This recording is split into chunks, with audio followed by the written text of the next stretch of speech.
Ever heard of a mathematician whose work still has experts scratching their heads a century later?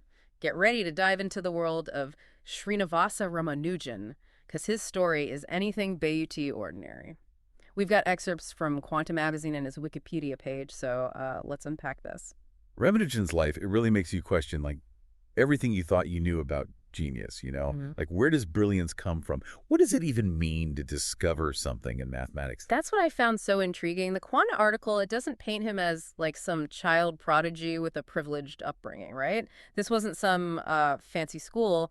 Ramanujan was born in 1887 in Erode, India, and it sounds like his family wasn't wealthy. Exactly. To achieve what he did with limited formal education it's simply astounding. Imagine like a 13-year-old teaching themselves advanced trigonometry, not just memorizing formulas, but truly grasping the concepts. Wow. And by then he was already developing his own methods for solving complex equations, delving deep into number theory, a field that even experienced mathematicians find challenging. It's like he was speaking a different language, but with numbers instead of words. Yeah. And this passion, it wasn't some casual interest, right? He was so consumed by math that his other grades suffered, even leading him to leave home for a while. That's serious dedication. It really speaks volumes about his drive. Yeah. Mathematics wasn't a choice for Ramanujan. It was an absolute necessity and an all-consuming force. This eventually led him to reach out to G.H. Hardy, a prominent mathematician at Cambridge University, by sending him a letter in 1913. That letter is legendary. This young man, practically unknown in the academic world, sends a letter packed with mathematical formulas that, like, blew Hardy's mind. Didn't Hardy say some of those formulas defeated him? He did. Hardy had never encountered anything like them before. One example is the infinite nested radical problem. Yeah. Imagine a fraction inside a square root, inside another fraction, and so on, forever. Ramanujan not only solved this, like, incredibly difficult problem, but also provided a general solution that could be applied to similar problems. So we're talking next-level math here. Oh, absolutely. It wasn't just about finding an answer. It was about understanding the underlying patterns in a way nobody else had. Right. And Hardy, this by-the-book mathematician, he recognizes this raw talent all the way from India. Did Ramanujan jump at the chance to go to Cambridge? It wasn't that straightforward. Ramanujan, a devout Hindu, had strong religious objections to traveling overseas. Yeah. Even his family was hesitant.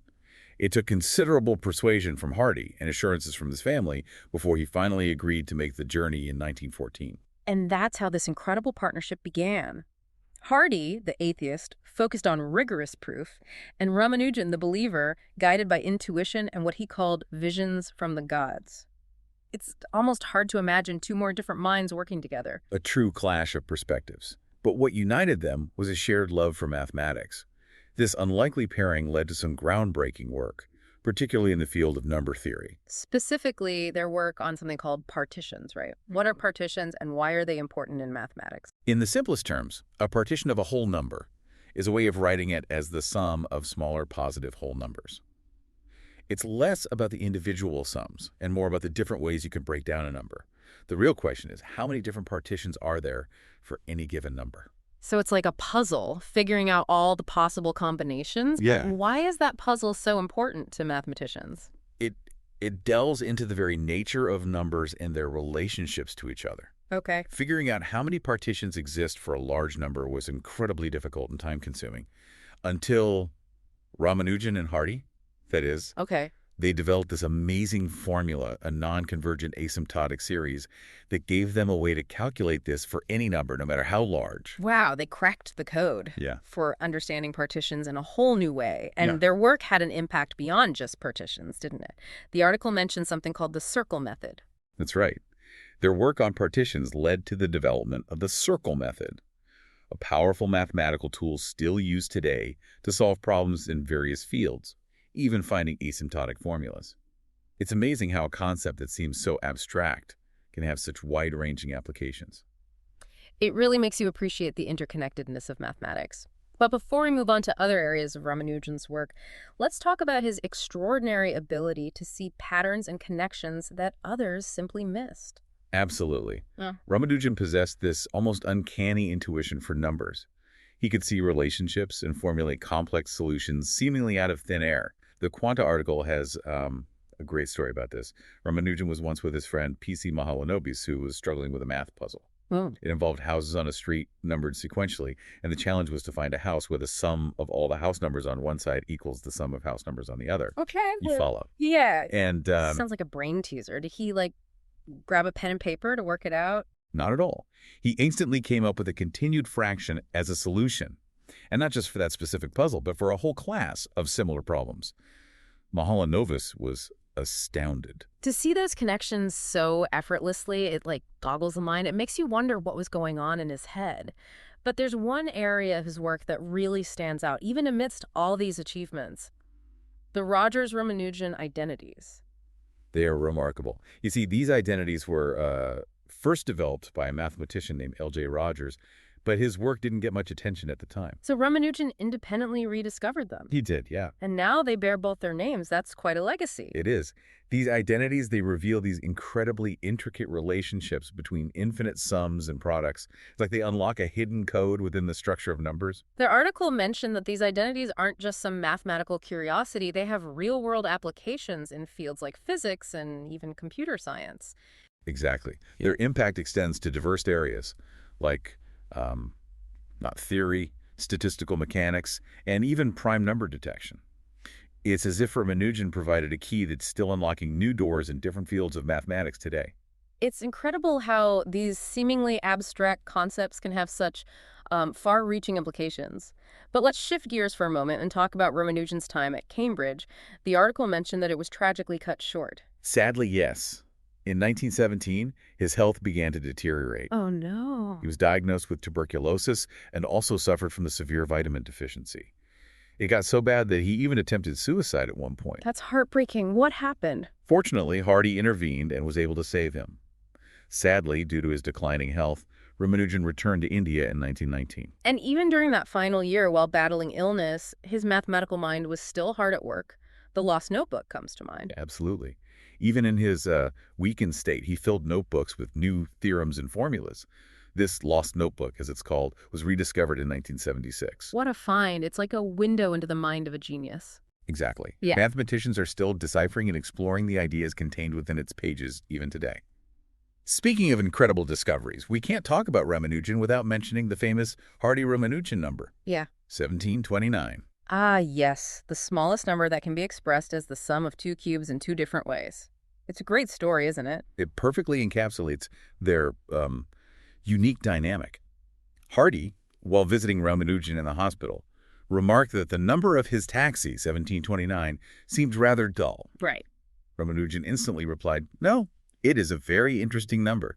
It is the smallest number expressible as the sum of two cubes in two different ways." It's like on the spot. He's got it. That's remarkable. The ability to just see that connection instantly. It's hard to fathom. Sadly, Ramanujan's brilliant life was cut short just a few years later, dying at the incredibly young age of 32. Very young. What a loss for the world. How did his peers view his work and genius? G.H. Hardy, his close collaborator, had incredibly high praise for him. He called Ramanujan a mathematician of the highest quality, a man of altogether exceptional originality and power. Wow.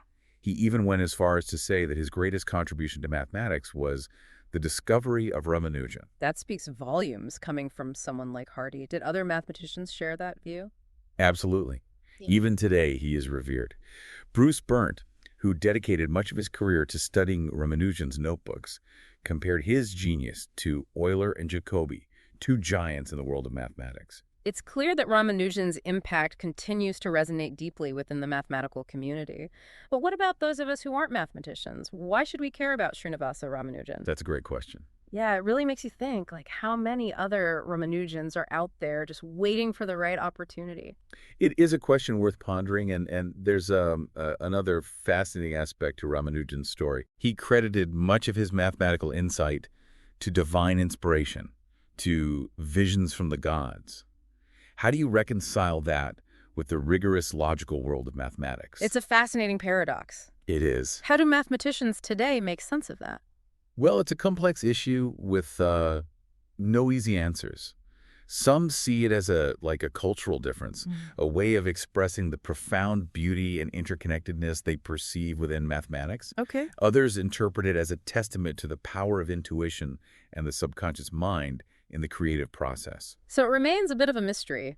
even today. Yeah. Do we think we'll ever fully grasp the source of his genius? Perhaps not. Yeah. And maybe that's part of what makes Ramanujan's story so enduringly captivating. You know, Hmm. even in a field as precise and logical as mathematics, there's still room for wonder, for Yeah. the unknown, for the inexplicable. It's both humbling and inspiring. This deep dive into Ramanujan's life and work has been incredible.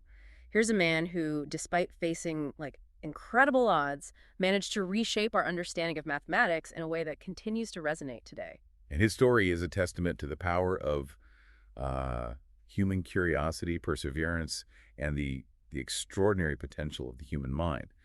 Ramanujan's work, it wasn't just about solving problems. It was about revealing the elegant beauty hidden within the language of numbers, pushing the boundaries of what we thought was possible. It really makes you think, what other mysteries are waiting to be unlocked, both in the world of mathematics and within ourselves? That's the beauty of it. There are infinite avenues left to explore. Ramanujan's life and work should inspire us all to, embrace curiosity, challenge conventional thinking, and never stop searching for those moments of awe and discovery. Beautifully said. This has been quite a journey. For those listening, we encourage you to explore further, delve deeper into the fascinating world of Srinivasa Ramanujan, and see what wonders you might uncover. Who knows? You might just discover the next hidden layer of beauty in the universe of numbers. Thank you for joining us on this deep dive. Until next time.